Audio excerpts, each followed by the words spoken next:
Nah, udah Ustaz.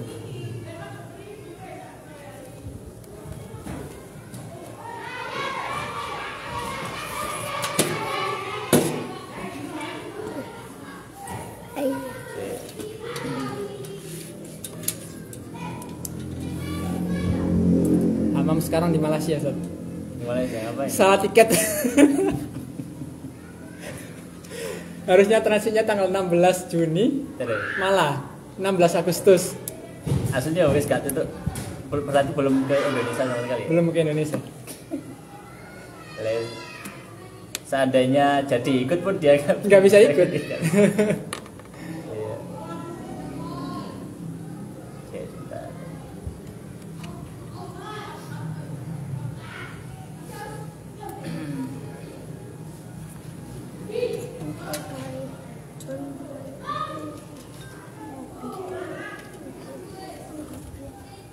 Baik. Kita mulai. Bismillah wassalatu wassalamu ala Rasulillah wa ala alihi wa ashabihi wa man walah wa la haula wa la quwata illa billah. Amma ba'd. Rata-rata minggir. Baik, alhamdulillah pada siang ini kita diberikan kesempatan Allah Subhanahu wa taala untuk kembali mempelajari agama Allah Subhanahu wa taala, pelajari ayat Allah, mempelajari hadis-hadis Rasulullah, mempelajari tinggalan warisan dari Nabi dan juga para ulama. Dan ini adalah sebaik-baiknya majelis di antara majelis-majelis yang ada di atas muka bumi Allah Subhanahu wa taala, yaitu majelisul dzikr, majelis ilmu, sebagaimana Nabi sallallahu alaihi wasallam mewasiatkan kepada para sahabat, ya, bahwasanya kalau fa idza raaitum majalisad dzikr au halqatan min halaqid dzikr farta'u fiha. Kalau kalian mendapati sebuah majelis, mendapati sebuah tempat duduk di situ mempelajari halal haram, mempelajari syariat Allah, tata cara ibadah kepada Allah, farta'u fiha, maka hendaklah kalian berada di situ. Ya, karena sesungguhnya dia adalah raudhah min riyadil jannah, sebuah taman dari taman-taman surga yang ada di dunia. Maka mengadakan sebuah majelis seperti ini, majelis ilmu, majelis membaca kalam para ulama, ini adalah satu hal yang dicintai Allah Subhanahu wa taala, dicintai Rasulullah sallallahu alaihi wasallam. Dan insyaallah pada mana dah? Wis waras tau. Kok Mas aku tuku loro, Mas. Ambil sendene kau. Ambil sendene kau. Iya, loro. Loro. Ada duwe, Mas. Tuku loro tapi tak bawa. Ya. Baik, dan insyaallah pada majelis kali ini kita membahas satu kitab yang wallahu taala alam saya masih sangat-sangat sedikit atau hampir tidak menjumpai yang membahas kitab ini. Mungkin di pondok-pondok secara internal sudah dibahas ya. Tapi kalau dibahas secara umum, disebarkan faedahnya ya, itu masih sangat jarang sekali. Padahal ini satu pembahasan yang cukup bagus sebenarnya, tinggalan dari ulama kita, maksudnya ulama kita, ulama yang ada di Nusantara, di negeri kita ya. Yaitu pembahasan fikih nikah yang ditulis oleh Syekh Muhammad Khalil Ibn Abdul Latif ya, Al-Bankalani Al-Jawi Asy-Syafi'i, yaitu yang ditulis oleh Kiai Haji Muhammad Khalil bin Abdul Latif Bangkalan, atau yang lebih tersohor dengan nama siapa? Syekhona Khalil. Syekhona Khalil. Jadi kita mungkin sudah sangat familiar mendengar nama beliau ya, rahimahullah taala. Ya. Mungkin juga sudah pernah ziarah ke kuburan beliau gitu ya. Tapi sebenarnya beliau memiliki tinggalan-tinggalan yang luar biasa, yang ini menunjukkan bahwasanya beliau memang seorang yang alim, seorang yang faqih, ya, seorang yang faham syariat Islam, ya. Dan sebelum kita membahas kitab As-Silah, kita perlu mengenal dulu ya, tentang sosok dari Syekh Muhammad Khalil Ibn Abdul Latif Al-Bankalani atau Syekhana Khalil. Ya. dari Syekhana Khalil. Baik. Jadi beliau rahimahullah taala, nama beliau adalah Muhammad Khalil, ayah beliau adalah Abdul Latif, ya, kakek beliau adalah Hamim, ya, kakek beliau adalah Hamim, buyut beliau adalah Abdul Karim. Nggak ada nama Jawa atau Maduranya sedikit pun ya. Jadi nama beliau itu Muhammad Khalil. Bapaknya itu Syekh Abdul Latif, Yai Abdul Latif. Mbahnya itu Yai Hamim. Buyutnya itu Yai Abdul Karim. Ya. Yai Abdul Karim. Ya. Baik. Dan beliau lahir sekitar ada beberapa pendapat versi tentang lahirnya beliau. Ya. Tapi salah satu versi mengatakan beliau lahir sekitar tahun 1252 kalau tidak salah, Hijriah, 1252 Hijriah, atau sekitar tahun 1852 Afan Masehi 1852 Masehi. Salah satu versinya 1852 Masehi kalau tidak salah. Ya. Dan beliau ya wafat sekitar tahun 1920 sekian Masehi. Ya, berarti beliau wafat sebelum Indonesia merdeka. Ya.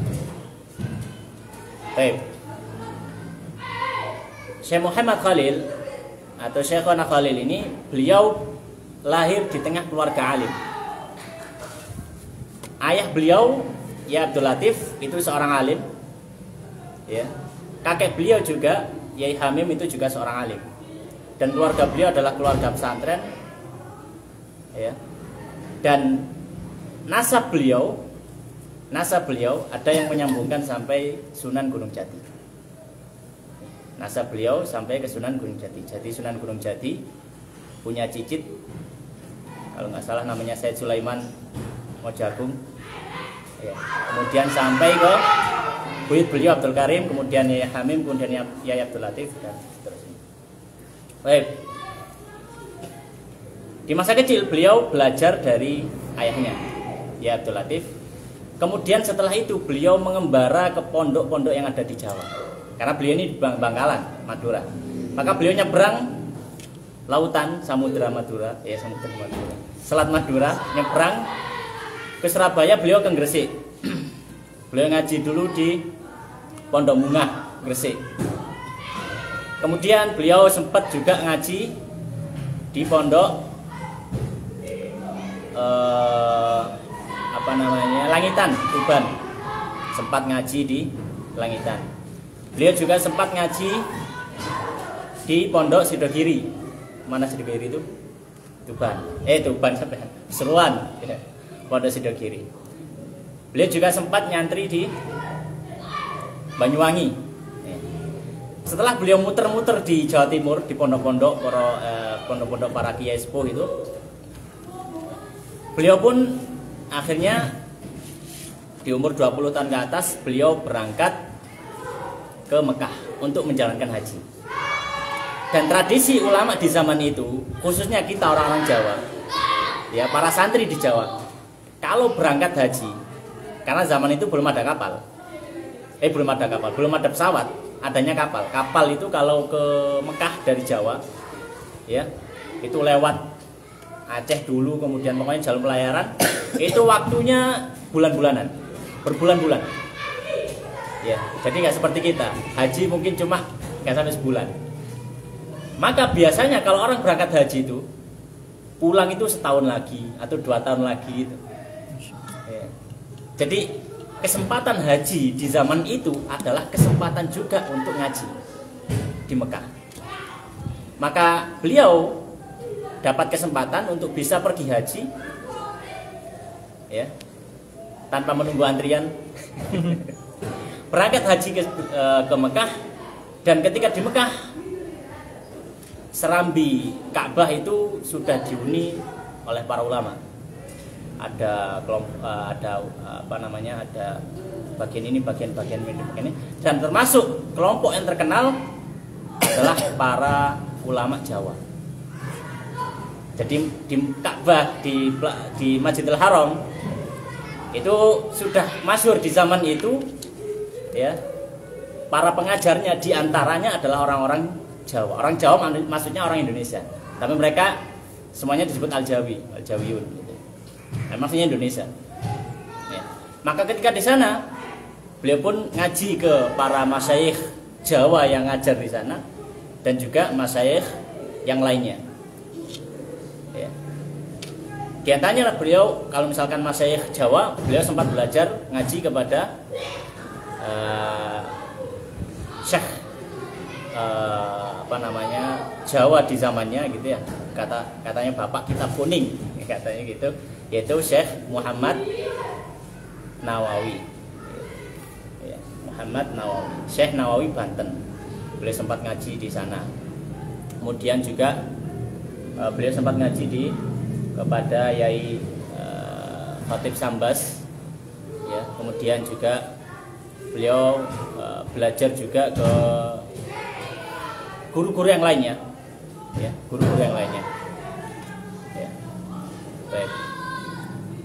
Dan beliau itu seleting atau sama-sama santri, seleting dengan seorang ulama besar dari Indonesia yang sangat tersohor di seluruh dunia, yaitu Syekh Muhammad Yasin Al-Fadani, Syekh Yasin Padang. Jadi beliau meskipun tuan apa namanya, Syekhona Khalil ya, tapi sempat seleting gitu ketika di sana, ya.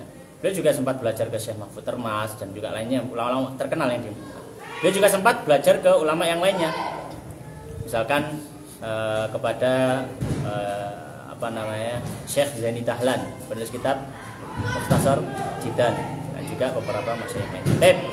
Ketika sampai di Mekah, beliau pun kembali ke Madura. Ya, beliau kembali ke Madura, kemudian beliau menghidupkan dakwah yang ada di Madura, yang ada di Bangkalan khususnya, ya. Dan beliau membuka pesantren, banyak santri-santri kalong beliau, ya. Santri-santri beliau cukup banyak. Di antara santri yang terkenal, yang paling terkenal adalah Hadratus Syekh Hasyim Asy'ari. Hasyim Asy'ari ngaji pada beliau. Kemudian apa namanya, Yai Bisri Mustafa juga ngaji ke beliau, yang nulis tafsir terjemah Jawa, tapi yang tafsir itu tafsir Al-Ibris, ya. Kemudian juga apa namanya, diantaranya Yai As'ad Situbondo juga ngaji ke beliau, ya. Dan juga banyak dari para kiai-kiai yang sekarang sudah banyak pondok-pondoknya. Baik. Kemudian beliau meninggal, dan diantara kisah yang paling masyhur yang dari beliau yang sifatnya bersifat nasional, yaitu kisah pendirian Jamiah Nahdlatul Ulama. Karena Yai Hasyim Asy'ari cukup ragu apakah kita bikin jamiah atau enggak. Itu di tahun itu, ya. Tahun itu apakah kita bikin Jamiah Nahdlatul Ulama atau enggak. Maka beliau termasuk, ya, yang diajak musyawarah, yang dimintai nasihat adalah Yai Khalil Bangkalan, yang diceritakan bahwasanya beliau ngirim Yai As'ad pergi ke Bangkalan, kemudian minta wejangan, minta nasihat bagaimana, apakah diizinkan untuk mendirikan Jamiah Nahdlatul Ulama. Maka beliau mengizinkan, maka didirikanlah Jamiah Nahdlatul Ulama oleh Hadratus Syekh Hasyim Asy'ari rahimahullah. Baik, itu sekilas tentang Syekhana Khalil, dan beliau wafat dikuburkan di Bangkalan. Kuburannya sangat ma'ruf, ya, bagi kaum muslimin yang ada di tanah negeri kita. Baik. Dan di sini kitab yang kita bahas adalah Asilah. Beliau punya beberapa kitab. Di antara kitab yang beliau tulis adalah yang pertama kitab ini, Asilah fi Bayan an-Nikah, yaitu membahas tentang hukum nikah. Tapi di sini yang beliau bahas hanya seputar pernikahan akad nikah maksudnya, talak dan rujuk, sudah itu saja. Nggak ada zihar, nggak ada li'an, nggak ada ila, nggak ada. Ya. Jadi beliau cuma bahas secara umum, ya, karena ini matan tipis. Kemudian diantara kitab tulisan beliau juga Al-Matn Syarif, Al-Matn Asy-Syarif. Ya, matan syarif itu tulisan beliau juga, isinya itu matan fikih rukun Islam.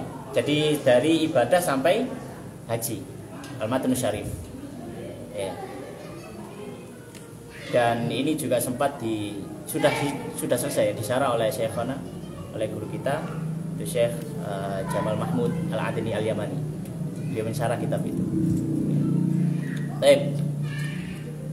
Kemudian ada beberapa kitab-kitab yang lain, ya, di antara beliau menulis kitab agak lupa namanya, itu kitab tentang fikih jenazah ada juga.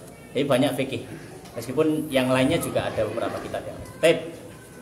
Ala kulli hal kita akan membaca kitab As-Silah fi Bayan An-Nikah. Baik, silakan mungkin dibaca, Bet. Bismillahirrahmanirrahim. Ahsanallahu ilaikum. Qala musannif rahimahullah ta'ala. Bismillahirrahmanirrahim. Alhamdulillahi 'alal minan wassalatu wassalamu 'alal wajhil hasan sayyidina Muhammadin wa alihi wa sahbihi ila akhiriz zaman. Amma ba'du. Fa hadha kitabus silahi fi bayanin nikah. Baik, stop. Maka beliau memulai pembahasan dari kitab ini dengan mengatakan Bismillahirrahmanirrahim. Sebagaimana sudah maklum, ya, sudah maklum, sudah ma'ruf, masyhur dalam penulisan para fuqaha atau para ulama kita, ketika menulis sebuah kitab mereka mengawali dengan basmalah. Ya. Tujuannya apa? Ya, tujuannya salah satunya adalah bentuk tabaruk pada Allah Subhanahu wa taala, ya, mencari barokah supaya Allah Subhanahu wa taala ini memberkahi apa yang akan beliau tulis, ya. Dan juga karena Al-Quran diawali dengan basmalah. Nabi SAW ketika menulis surat beliau mengawali dengan basmalah. Dan dalam satu hadis yang cukup masyhur Nabi SAW menyampaikan kullu amrin tiba la yubda bi bismillahirrahmanirrahim fa huwa abtar, dalam riwayat aqfa, ya, dalam riwayat lain ajza. Ya, setiap perkara yang tidak perkara penting yang tidak dimulai dengan basmalah maka dia terputus, makanya terputus barakahnya. Nggih, Ustaz. Sampai ujian sekarang enggak ya? Oke. Aduh, boten semerap ya, Ustaz. Enggak tahu jadwalnya saya. Jadwalnya. Ini. Titip soal napa? Itu soal aja. Oh, ini. Oh, ini. 5 atau 4 anaknya. Oh, nggih, nanti tak kasih Ustaz. Nggih, Ustaz. Oke. Salam.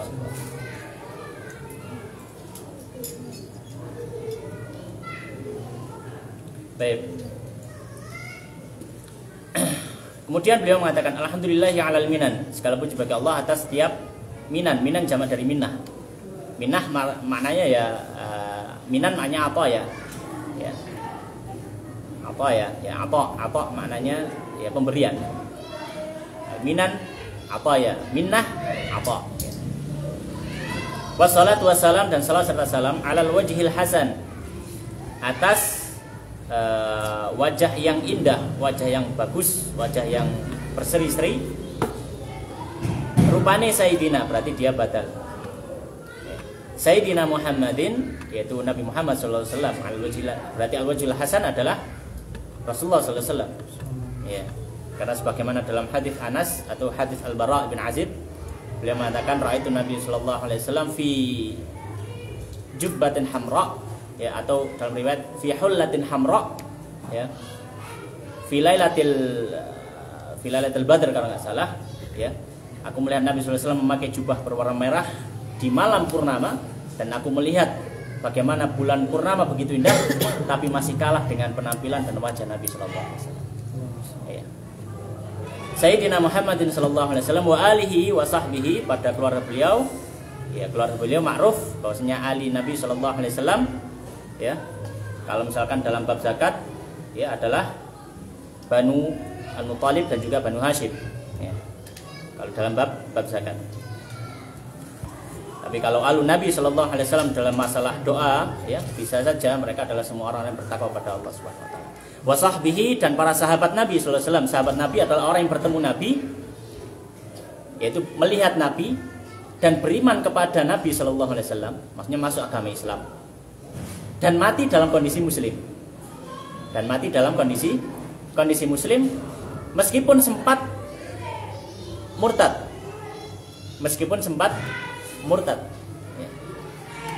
ya. Jadi yang penting adalah ketika beliau bertemu Nabi, beliau beriman. Kemudian setelah itu dia meninggal, dia juga beriman. Adapun di jarak antara itu sempat melakukan kemurtatan atau apa, tapi kalau dia masuk Islam kembali dan mati dalam kondisi Muslim, maka dia termasuk apa? Sahabat. Ya, termasuk apa? Sahabat. Ya.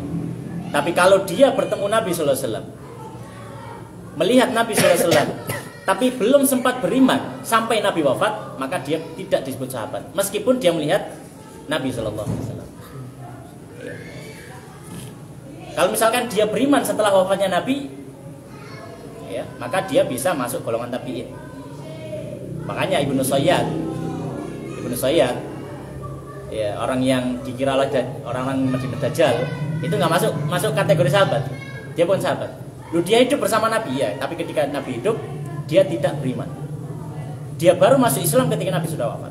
Maka meskipun melihat Nabi, jadi ukurannya bukan cuma melihat, tapi melihat plus beriman. Dan ketika wafat dia juga beriman. Ila akhir zaman, hingga akhir zaman. Amma ba'du. Adapun setelah itu, fahada kitabus silah, maka ini adalah kitabus silah fi bayanin nikah, dalam penjelasan an-nikah. Baik, terus lanjut. Ahsanallahu ilaikum.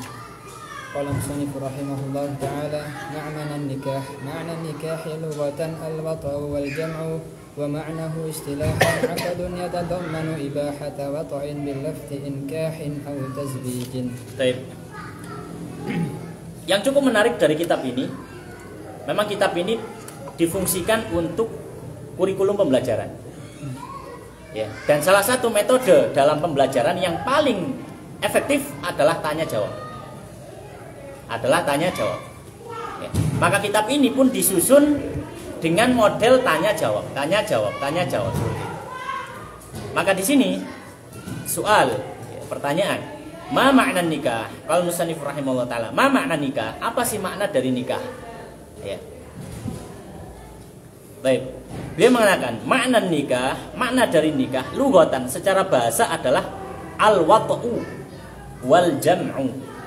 Makna nikah secara bahasa Arab itu artinya adalah al-wat'u. Al-wat'u secara bahasa. Ya, hakikat bahasanya gitu. Wal jam'u dan juga jam. Al-jama' terkumpul. Itu nikah. Ya, secara apa? Secara bahasa. Misalkan dikatakan tanah hakat al-asjar, ya. Pohon-pohon itu saling menikah. Saling menikah itu saking rempete gitu ya, saking dempetnya. Baik. Wa maknahu istilahan, dan makna nikahu balik ke nikah. Istilahan secara istilah adalah aqdun, dia adalah satu akad. Yatadammanu, yang mengandung atau memiliki dampak ibahata wat'in, kebolehan untuk jima. Bilafzi inkahin, dengan lafadz inkah, maksudnya lafadz nikah, ya, dengan lafadz nikah, au tazwijin, atau dengan lafadz tazwij,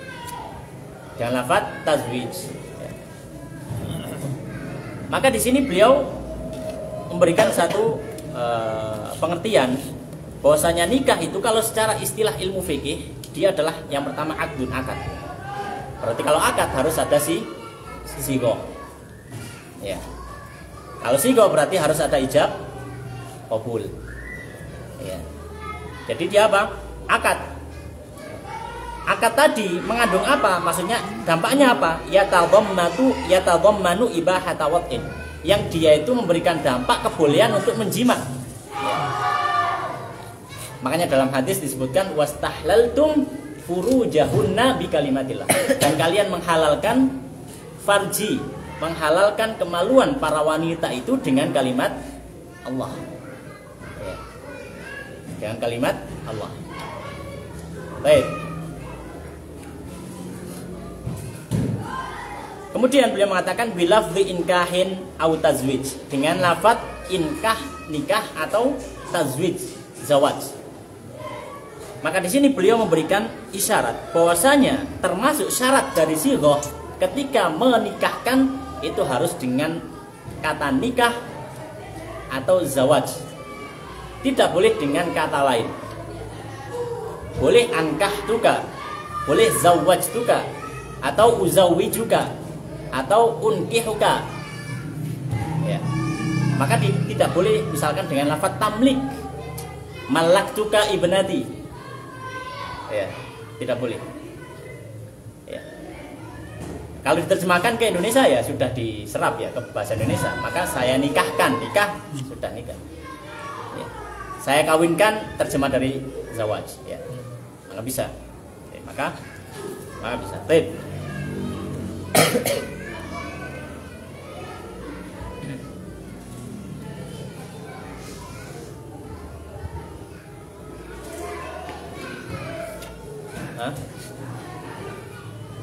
Baik, aqdun yatadhammanu ibahata wad'in bilafzi inkahin au tazwijin. Baik, kalau ada pertanyaan, mengapa kok lafaz dalam menikahkan itu dibatasi?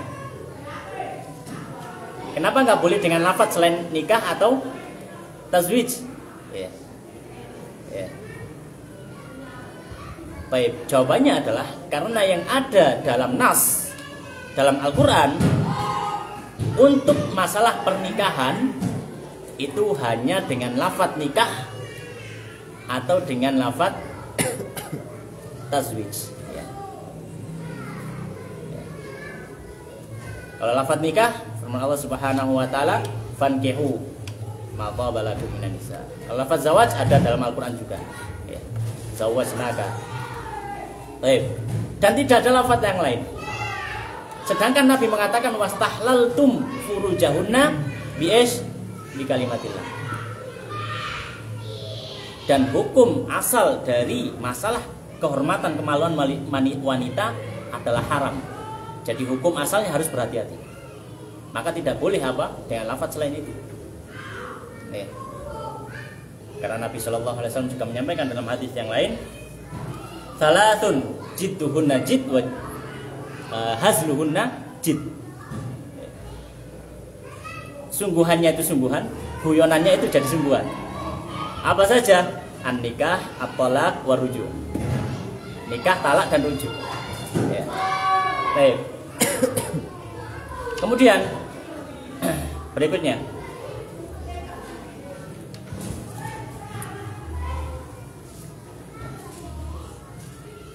Baik, silakan dibaca lanjutannya. Assalamualaikum warahmatullahi wabarakatuh. Musannif rahimahullah ta'ala. As-su'al, ma hukmun nikah?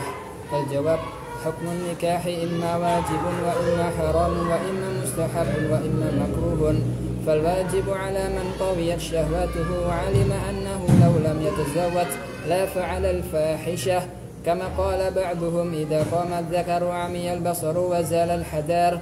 والحرام نكاح المعتدة والمحرم والمستحب لمن تاقت نفسه وعلم أنه لو لم يتزوج لم يفعل الفاحشة ولكن لم يطمئن قلبه. والمكروه نكاح الحمقاء والسيئات الخلق والمطلقة وقد رغب مطلقها فيها.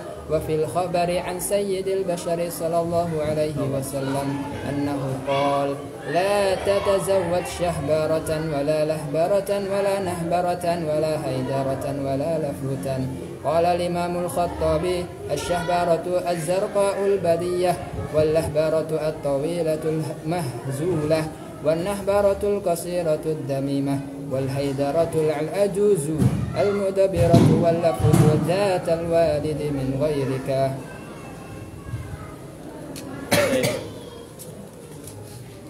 Pembahasan berikutnya beliau membahas tentang hukum nikah. Qala musannif rahimahullah taala, ma hukmun nikah? Apa hukum dari nikah? Ketika kita sudah tahu takrifnya, pengertiannya, maka kita perlu mengetahui apa hukumnya nikah. Maka di sini beliau mengatakan, hukum nikah imma wajibun, bisa jadi wajib, wa imma haramun dan bisa jadi haram, wa imma mustahabun dan bisa jadi sunnah, wa imma makruhun dan bisa jadi makruh. Maka beliau mengatakan nikah itu hukumnya beda-beda. Kok bisa beda-beda? Karena tergantung kondisi. Ya. Jadi nikah sendiri secara asal itu mubah. Secara asal, al-hukum fi dzatin nikah, hukum di diri nikah sendiri itu adalah mubah. Dan hukum mubah ini bisa berubah-ubah sesuai dengan kondisi. Seperti jual beli. Jual beli hukum asalnya apa? Mubah. Tapi bisa berubah-ubah. Bisa jadi kadang dia wajib, bisa jadi dia haram, bisa jadi dia makruh, bisa jadi dia sunnah, macam-macam. Baik, macam-macam.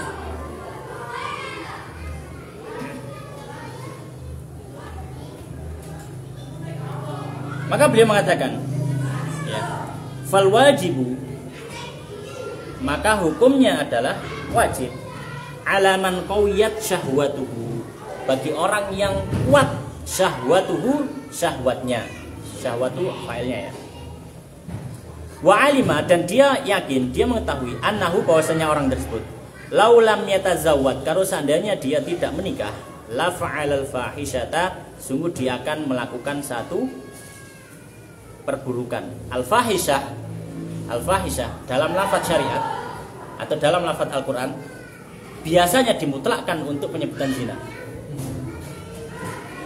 Ya, jarang di dalam Al-Quran zina itu disebut langsung secara jelas zina. Ya, secara langsung zina. Ya. Kadang dikinayahkan dengan penyebutan apa? Al-fahisyah. Maka al-fahisyah di sini maknanya adalah apa? Maknanya adalah zina. Ya.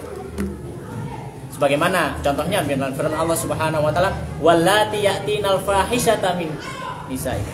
Dan wanita-wanita ya yang mereka mendatangi fahisyah.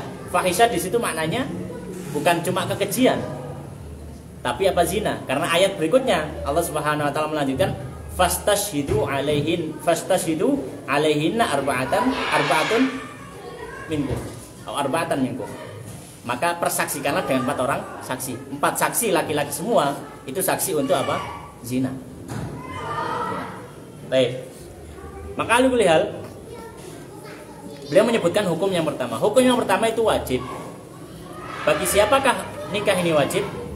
Bagi orang yang syahwatnya kuat dan dia yakin mengetahui bahwasanya kalau dia tidak nikah dia akan terjatuh dalam perzinahan. Ya. Syahwatnya kuat. Dan dia yakin kalau dia tidak melakukan akan jatuh pada perzinahan. Maka bagi orang semacam ini dia wajib untuk apa? Menikah. Ya, untuk apa? Menikah karena menjauhi apa? Mudharatan yang apa namanya? Yang terjadi. Baik. Apakah yakin ini sebuah syarat? Ya, apakah yakin sebuah syarat? Ya, dia tidak menjadi sebuah syarat. Bisa jadi dia punya prasangka tapi prasangkanya sangat kuat. Prasangkanya sangat kuat, misalkan dia tinggal di tempat yang bebas melakukan hubungan zina di tengah-tengah seperti itu, maka prasangka kuatnya saya pasti bisa. Tapi prasangka kecil, sangat kecil kemungkinan saya bisa selamat, maka bagi dia juga wajib. Karena kaidah mengatakan ya, al-madhinnah tunzalu manzilatal ma'innah. Dhon itu terkadang dibuat hukumnya jadi hukum keyakinan. Ya. Baik. Maka bisa menjadi wajib kalau misalkan dalam kondisi semacam itu. Dan beliau menyebutkan sebuah pepatah. Beliau mengatakan, kama qala, sebagaimana berkata ba'dhum, sebagian dari mereka, hum balik ke an-nas atau al-arab, idza qama dzakar amyal basar. Kaidah ini. Jika dzakar itu sudah berdiri, maka pandangan akan menjadi buta mata. Ya. Karena fitnah terbesar bagi manusia adalah fitnah ya lisan dan juga fitnah kemaluan. Ya. Fitnah lisan dan juga fitnah kemaluan. Ya. Baik. Kemudian beliau mengatakan wazalal hadar. Nah, ini lanjutannya. Idza qamat dzakar amyal basar wazalal hadar. Kalau zakar sudah berdiri, maka pandangan akan menjadi hilang atau menjadi buta. Wazalal hadar, dan kehati-hatian akan hilang. Dan kehati-hatian akan hilang. Apa lembet? Idza qamat dzakar amyal basar wazalal hadar. Sampaikan kepada para tulabul ilm. Baik. Kemudian yang kedua, hukum pertama apa? Wajib. Wajib dengan kriteria tadi. Ya. Kemudian hukum yang kedua wal haram, dan haram, ya. Dan haram. Baik, bagi siapa haram atau nikah yang bagaimana yang haram, yaitu nikahul mu'taddati. Maka di sini beliau menyebutkan beberapa bentuk nikah yang haram. Di antaranya nikahul mu'taddah, nikahnya wanita yang sedang dalam masa iddah. Ya. Maka wanita yang sedang menjalani masa iddah haram bagi orang lain selain suaminya yang talak untuk menikahinya ketika di zaman iddahnya. Ya. Ya. Kalau tetap dinikahi ketika masa iddah, maka tidak sah nikah. Ya. Jadi haram dan juga tidak sah. Baik. Dalilnya apa? Dalilnya firman Allah Subhanahu wa taala, "Wala ta'zimu uqdatan nikah hatta yablughal kitabu ajalah." Dan janganlah, ya. Al-Baqarah 235. Oke, kok tulisnya. Dalam Al-Baqarah 235. Dan janganlah kalian berazam untuk mengikat nikah, maksudnya ya, janganlah kalian berazam untuk menikah sampai yablughal kitabu ajalah, sampai catatan itu mencapai akhirnya. Maksudnya apa? Sampai masa iddah selesai gitu. Ya belum, kalau kita buat aja lah, itu kinayah. Baik. Yang kedua, yang haram juga wal muhrimah, nikahnya orang yang sedang ihram. Maka ini juga haram. Orang yang ihram, baik ihram umroh atau ihram haji, dia belum tahallul, maka haram baginya untuk nikah. Dan kalau dia tetap nikah, maka nikahnya tidak sah. Ya, nikahnya tidak sah. Sebagaimana dalam hadis Muslim nomor 1409. Dalam hadis riwayat Muslim, Nabi SAW menyampaikan, ya, bahwasanya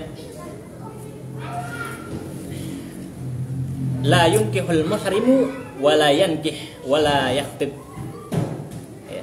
Tidaklah menikahkan orang yang sedang ihram, tidak pula dia menikah, dan tidak boleh dia khitbah. Ya. Yakhtib, ya. Kalau yakhtub berkhutbah, kalau yakhtib mengkhitbah. Gitu ya. Khotoba yakhtubu khutbah, khotoba yakhtibu khitbah. Baik. Yang ketiga, wal mahram, menikahi mahramnya sendiri. Maka ini hukumnya haram. Hukumnya haram. Sebagaimana dalam Al-Quran, ya, dalilnya An-Nisa ayat 23. Allah Subhanahu wa taala menyampaikan, "Hurrimat 'alaikum ummahatukum", ayat apa namanya? Mahram, ya. Ayat siapa saja mahram itu di awalnya Allah menyebutkan hurrimat 'alaikum ummahatun, diharamkan, maka haram hukumnya. Kalau dia menikah, tetap menikah, ya pertama dia dosa, kedua tidak sah. Tidak boleh menikahi mahram. Baik.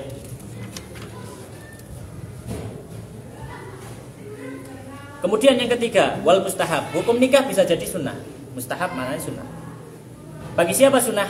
Liman taqat, bagi orang Takot maknanya istihad, menginginkan, ya, nafsuhu dirinya. Ya. Wa alima, dan dia tahu, annahu, bahwasanya dia laulam yatazawwaj, seandainya tidak nikah, lam yaf'alil fahisyah, dia tidak akan melakukan zina. Dia tidak akan melakukan apa? Zina. Walakin, akan tetapi, lam yatma'inna qalbuhu, hatinya tidak merasa tenang. Syahwat, dia memiliki keinginan untuk menikah. Dan dia tahu, kalaupun saya tidak menikah, saya akan aman, tidak akan zina. Tapi meskipun saya nggak zina, saya selalu kepikiran. Selalu memikirkan misalkan masalah ini. Maka disunahkan, dianjurkan bagi orang yang semacam ini untuk menikah. Dianjurkan bagi orang yang semacam ini untuk apa? Menikah. Ya. Sebagaimana dalam hadis Nabi sallallahu alaihi wasallam menyampaikan, ya ma'syara syabab, hadisnya sangat masyhur ya, kita semua sudah hafal, man istafa'a minkumul ba'ah fal yatazawwaj. Ya. Ya. Fa illam yastati' fa 'alaihi bis-shaum. Baik. Maka di situ Nabi sallallahu alaihi wasallam menyampaikan kepada para pemuda yang memiliki keinginan untuk menikah, tapi dia merasa aman kalau tidak menikah tidak akan zina, tapi hatinya tetap gak tenang, dianjurkan baginya untuk menikah. Dianjurkan baginya untuk menikah. Ya. Baik. Nah, kalau misalkan masih belum bisa menikah, karena mungkin masih belum kerja, maksudnya belum memiliki harta untuk membayar maharnya, ya, kemudian untuk memberikan nafkah, maka bagaimana? Nabi SAW sudah memberikan solusi. Fa'alaihi bis-shaum, puasa. Puasa. Ya, puasa itu solusi syar'i. Solusi syar'i, ya. Solusi syar'inya apa? Puasa. Fa innahu aghaddu lil basar wa ahsan lil farj. Dan para fuqaha menyampaikan, ya dianjurkan untuk berpuasa. Nah, puasanya bagaimana? Ya. Puasa yang bisa menjadi tameng bagi orang yang tidak menikah adalah puasa yang terus. Jadi sifatnya apa puasa? Puasa terus. Ya. Yaitu puasa dahr.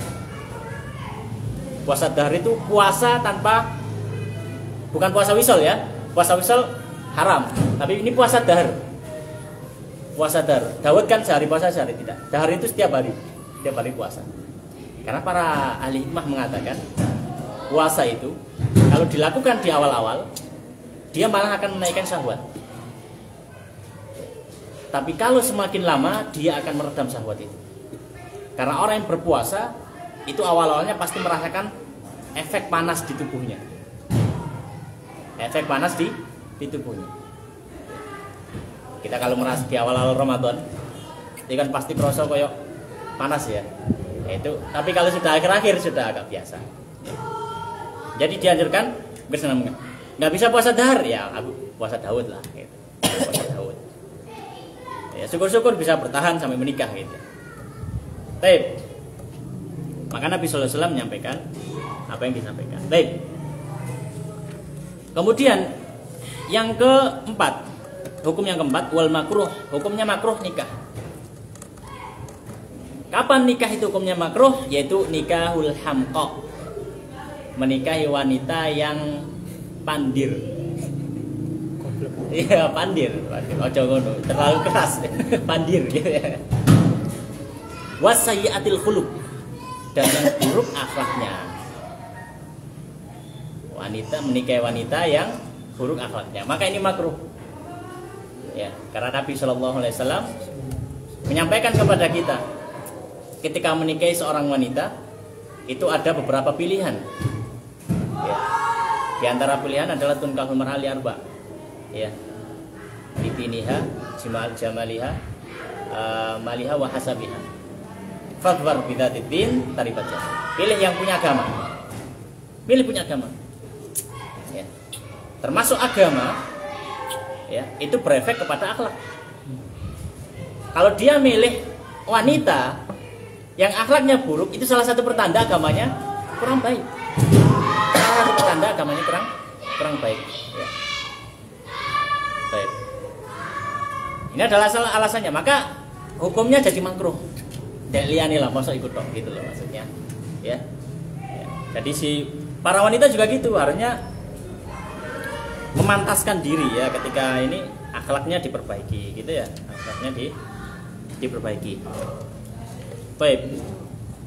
Kemudian yang berikutnya termasuk nikah makruh, beliau mengatakan ada dua berarti contohnya.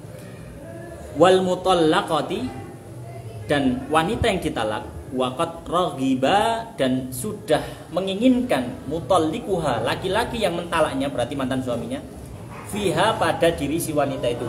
Maksudnya wanita dicerai, tapi suaminya masih ingin balik nikah dia. Ya, masih pengen nikah. Ini sudah cerai. Oh, anak rondo misalkan. Ya, ada janda baru. Janda baru sih. Tapi di mana? Kok mantan bojone kok gelek dolen nang Maya. Isyarat bahasanya ternyata rasa itu belum hilang. Maka wanita semacam ini dimakruhkan bagi orang lain untuk menikahnya. Ya. Kenapa? Kalau secara bukan secara syariat ya, secara pemikiran, secara akal, karena bisa jadi ketika kita menikahi dia, sedangkan masih ada rasa di antara mereka berdua sebenarnya, ya, malah kita akan mendapatkan penyesalan di kemudian hari. Ya. Meskipun ya hukum asalnya adalah kita apa? Husnudzon, tapi itu tidak menutup kemungkinan itu. Namanya apa? Namanya perasaan manusia. Ya. Baik.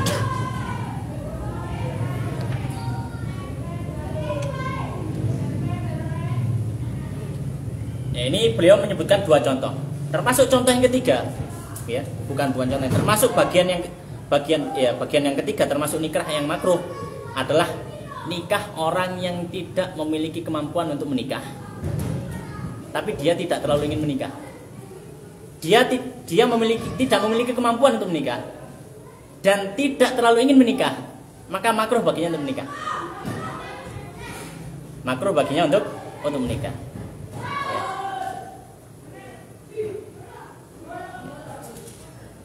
Ini termasuk juga yang dimakruhkan untuk menikah. Ya. Baik. Kemudian termasuk juga yang dimakruhkan, yang sebagian disebutkan oleh para ulama, di antaranya Imam Nawawi dalam Raudhut Thalibin, beliau menyampaikan, ini orang yang memiliki penyakit yang menutup atau menghalangi dirinya untuk bisa berjima, dimakruhkan. Tapi alasannya kenapa? Alasannya ketika nanti nikah, salah satu tujuan nikah itu apa? Yatadhammanu ibahata wat'in. Kan jima. Lah habis nikah kok nggak bisa jima? Waduh.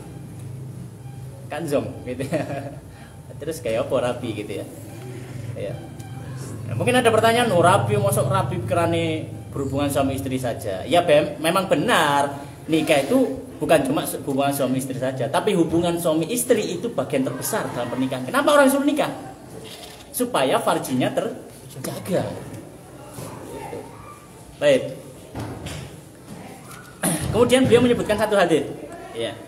Satu hadis. Hadis ini diriwayatkan oleh Imam Abu Hanifah dalam musnadnya. Dan saya tidak temui dalam kitab hadis yang lain. Saya cuma temui dalam kitab musnad Abu Hanifah.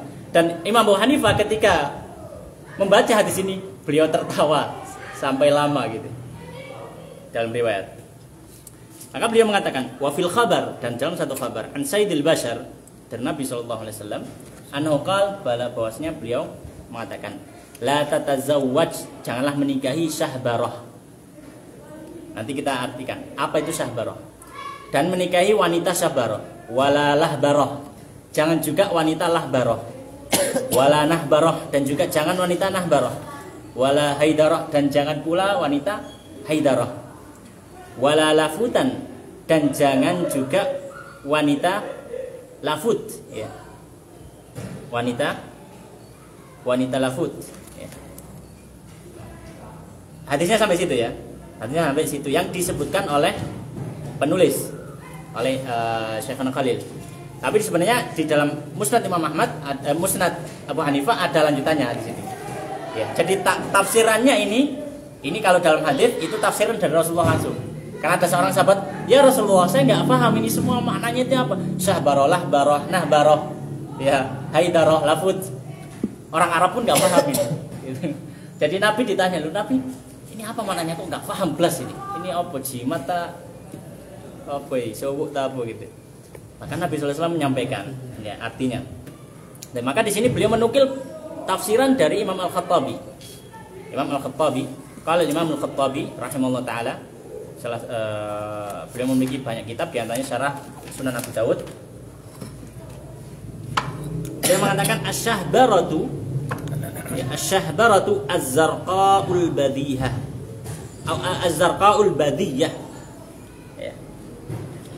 Orang yang gelap kulitnya dan dia badi itu buruk perangainya, ya, buruk lah pokoknya fisiknya, badi.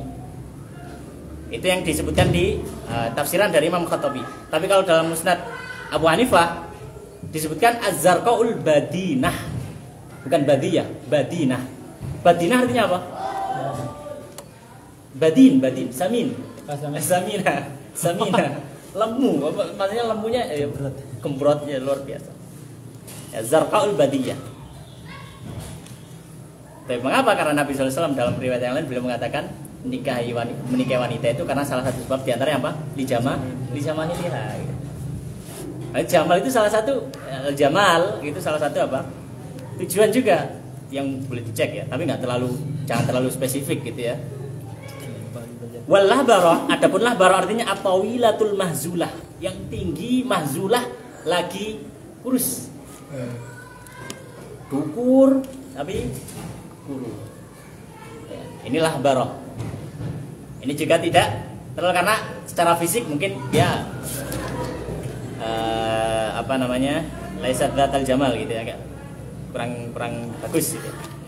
Wan nabaroh artinya apa? Al-qasiratud dzamimah, yang pendek lagi Puntet. Iya, dzamimah itu dzamim jelek gitu. Dzamimah jelek. Wal haidarah, dan haidarah apa artinya? Al-ajuzul mudbirah, yaitu yang tua. Mudbirah itu yang sudah akan pergi. Adbar biru kan pergi ya. Ya. Jadi maksudnya yang tua wis umurnya wis mau mati. Iya, wis di ujung lah gitu. Wangi ya kira. Ya. Wal lafut dzatul walad min ghairika. Lafut itu adalah wanita yang memiliki anak dari selain dirimu. Ya, maksudnya dia janda punya anak. Itu lafut.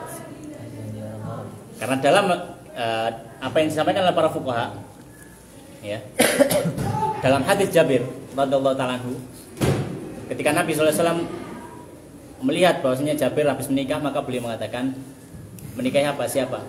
Al-bikr al-thayyib gitu ya. Maka beliau mengatakan, "Thayyib Rasulullah, saya menikahi janda." Maka Nabi SAW, halal bikron, ya, tulaibuha wa tulaibuka.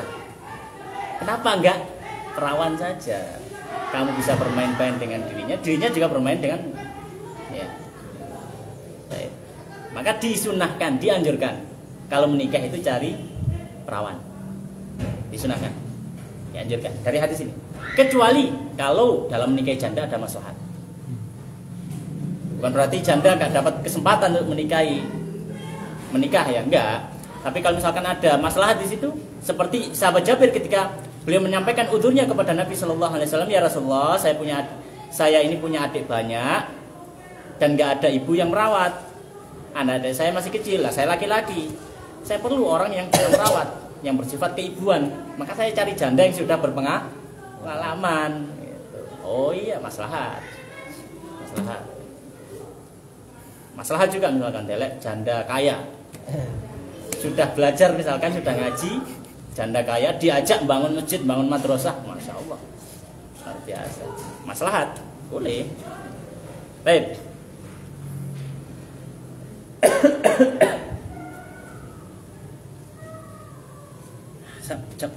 Berapa jam ini tadi sudah? Kurang jam ya? Nggak tahu sih. Nggak tahu ya. Lanjut aja. Lanjut aja. Lanjut ya. Masih terserah tuh. Masih jalan tadi. Masih jalan. Ya, baik. Kita lanjut. Nah, ini tadi kan bahas laki-laki semua ya.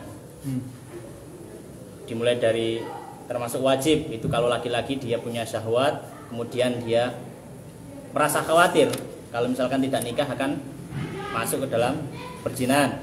Dan sunnah kalau misalkan dia laki-laki ya punya syahwat tapi tidak khawatir ya masuk ke dalam jurang perzinahan. Ya. Dan seterusnya ya, hukumnya banyak pada laki-laki. Baik.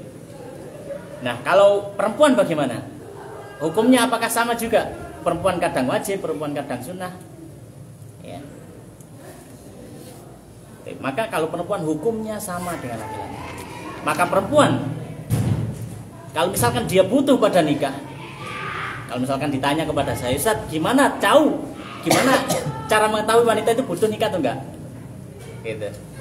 Ya, nggak ada yang tahu kecuali dirinya sendiri. Meskipun yang tadi yang laki-laki, misalkan saya, Andre, dan lainnya, ya, masing-masing manusia itu tahu kadar dirinya gitu ya. Maka tadi itu hanya ya yang tahu ya, yang bisa menghukumi itu dirinya sendiri. Gitu. Saya itu masuk mana? Gitu. Nggak bisa orang lain menghukumi. Ya. Maka wanita sama. Ya, kalau wanita sama. Kalau dia taika istilahnya muhtajah. Tapi ya ingin menikah dalam artian berharap untuk dinafkahi, ya, menginginkan pernikahan, dan dia mengetahui kalau misalkan dia tidak menikah bisa masuk ke dalam jurang perzinahan atau yang lain sebagainya, keburukan yang lainnya, maka wajib. Ya. Tapi kalau misalkan dia tidak khawatir masuk ke jurang perzinahan, maka hukumnya sunnah. Ya, dan seterusnya, ya, sama dengan. Ya. Baik. Nah, kalau misalkan dia tidak menginginkan nikah, juga tidak membutuhkan nafkah dari orang lain, misalkan masih dinafkahi oleh keluarganya, ya, dan juga tidak merasa khawatir sama sekali akan terjatuh dalam jurang keburukan, misalkan dia di pondok atau yang lainnya, maka bagi si wanita makruh hukumnya menikah. Makruh hukumnya apa? Menikah. Ya. Kenapa? Karena dikhawatirkan tanpa ada sebab dia akan menjerumuskan dirinya tidak bisa menjalankan hak rumah tangga. Karena rumah tangga itu berat loh. Ada hak di situ. Ada kewajiban di situ. Nah, kalau wanita itu nikah tanpa ada alasan yang dia syahwat juga biasa-biasa aja. Butuh pada nafkah, dia masih dinafkahi, bisa dinafkahi orang tuanya. Khawatir zina, khawatir berbuat maksiat, dia tidak khawatir misalkan dia di pondok, maka nggak ada alasan. Ya, maka ya makruh. Sebaiknya jangan memasukkan dirimu kepada sesuatu hal yang mungkin kamu bisa melakukan kesalahan di situ. Baik. Ini kemudian mungkin yang terakhir untuk kesempatan kali ini. Mal maksudu minan nikah. Ya, silakan dibaca. Assalamualaikum warahmatullahi wabarakatuh. As-soal mal maksudu nikah minan nikah. Al-jawab al-maqsudu minhu al-istimta'u bil maratil jamilati wa ghadul basari amma la yahillu an-nazar wal waladu as-salihu yad'u lah. As-soal. Baik. Pembahasan berikutnya adalah tentang masalah maksud dari pernikahan.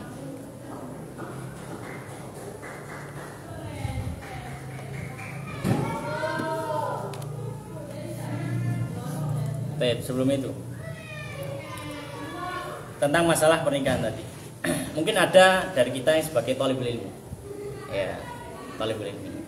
Santri di Mahat, mahasiswa di Madinah misalkan. Libya, Ustaz. Libya. Iya, barangkali yang lihat ada yang dari Madinah. Senggol. Baik. Maka mereka adalah orang-orang yang fokus pada satu ibadah. Dan ibadahnya manfaatnya secara umum. Karena ibadah ilmu itu manfaatnya secara umum. Kata Imam Syafi'i, ya, bahwasanya talabul ilmi itu afdalu min sholatin nafilah. Belajar itu lebih utama dari sholat nafilah. Kenapa?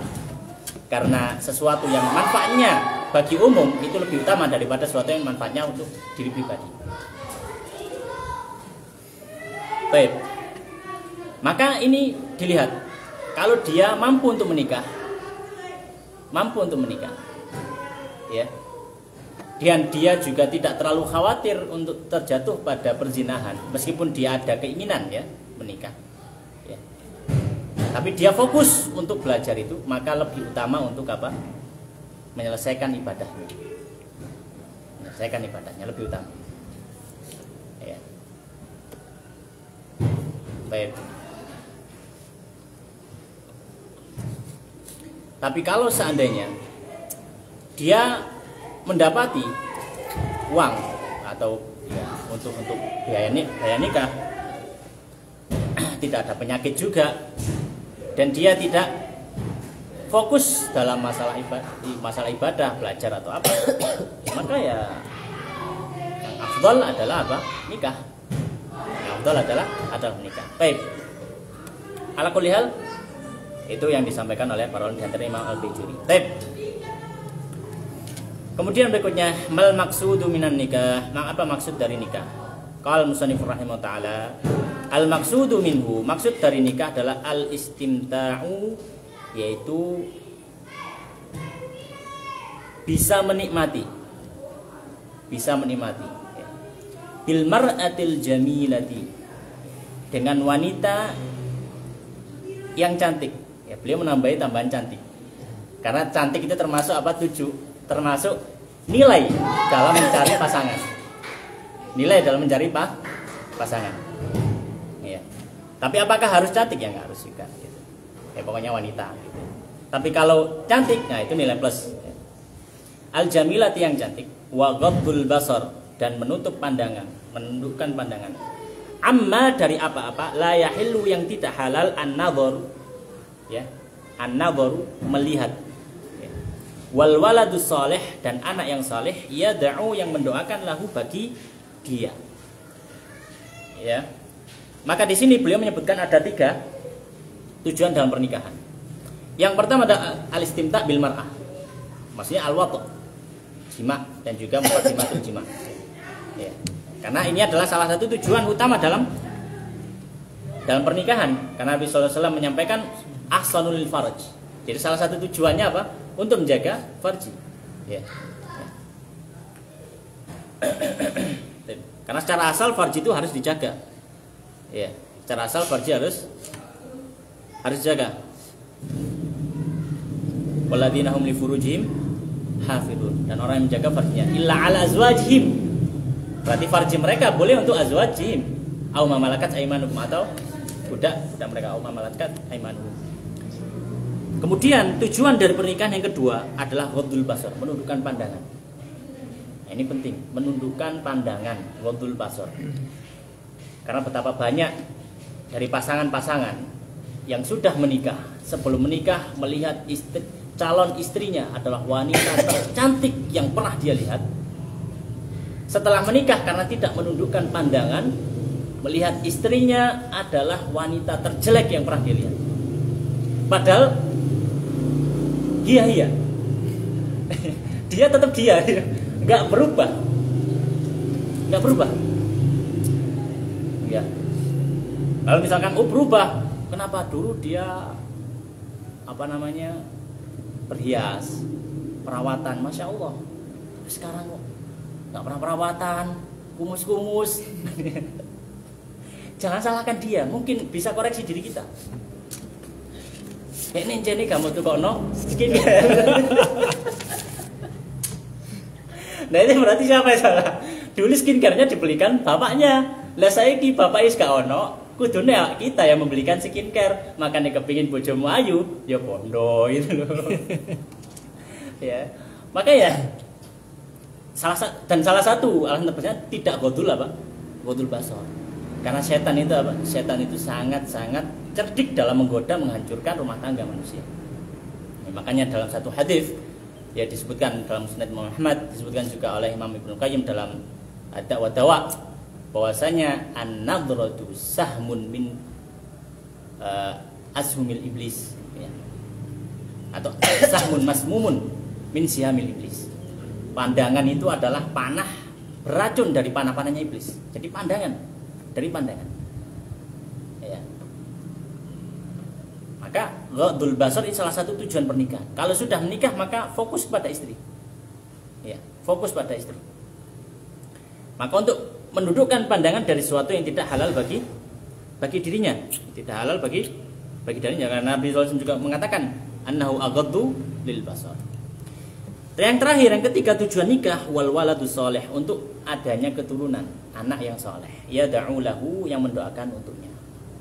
Anak yang saleh yang mendoakan untuknya. Maka kita harapkan ketika sudah menikah, taib sudah selesai bisa jima, taib sudah bisa ghaddul basar, hadis ya tazawwajul walud wal wadud atau tazawwajul waludul wadud fa inni mukatsirun bikumul umama yaumil qiyamah. Nikahilah wanita yang banyak anak, subur dan penyayang.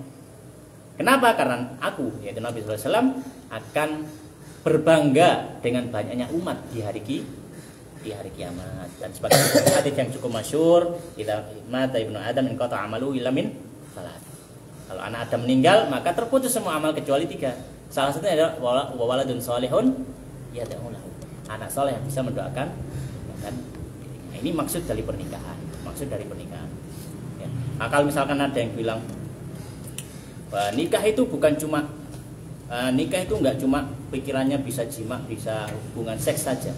Ya kita katakan memang enggak, tapi itu salah satu tujuan. Kita enggak boleh mengingkari menafikan hal itu, enggak mungkin. Manusia itu sudah diciptakan dengan apa?